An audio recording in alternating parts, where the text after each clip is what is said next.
হয়েছে বিঘাট, মনে হচ্ছে মাছ জানতে সেটান শিকারিরা মাছ সেখান থেকে উঠে খেজুর গাছ পার হয়ে তেনাকে যেতে হচ্ছে অন্যান্য মাছের অতিক্রম করে সামনের দিকে, কেননা মাছের দুর্দান্ত টান।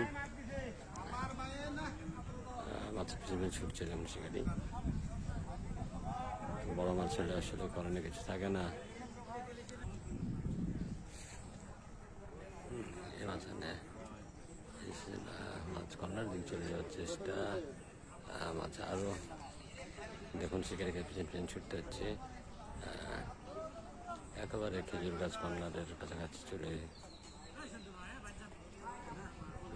দাঁড়িয়েছেন শিকারি। দেখা যাক, ব্রিগেড মাছ গায়ে বাঁধার কারণে অনেক শক্তি পেয়েছে।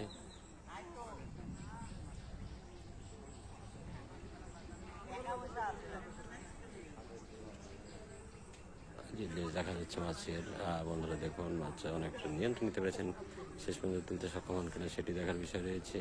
চাকনাগাড়ি প্রস্তুত আছেন, বড় নিচে নামলেন মাচান থেকে শিকারি। বন্ধুরা আপনার জায়গায় অবশ্যই বাদবে মাছের অনেক শক্তি থাকে এবং সে হিসাব অনুযায়ী মাছ দৌড়াতে থাকে।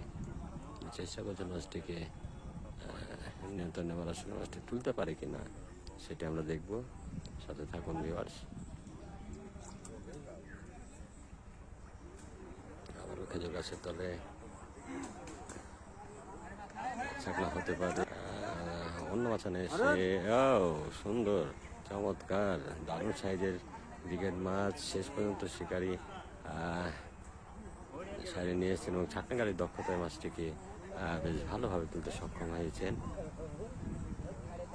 দেখুন আসলে অন্য মাছানে যেনারা এসেছিলেন কত দূর আমি সেটা দেখাচ্ছি। মাছ নিয়ে যাচ্ছেন শিকারি এবং ছাকনাগাড়ি ভয়ে।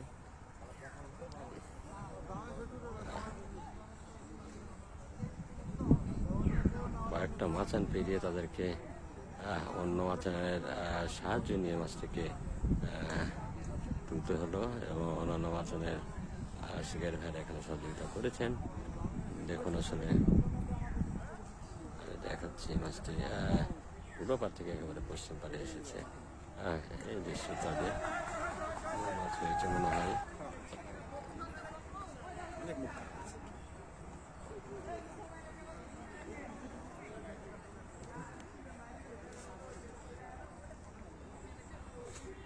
পুকুরটি অসাধারণ এক পুকুর, লালন ফিশিং জোন, লালনের এই পুকুরটি ফরিদপুর চারঘাটে। দেখুন চমৎকার একটি পুকুর, শিকারীরা বসে রয়েছেন অনেক ধৈর্য সহকারে, কখন টোপ নেবে আর কখন বাজারে সে আসায়।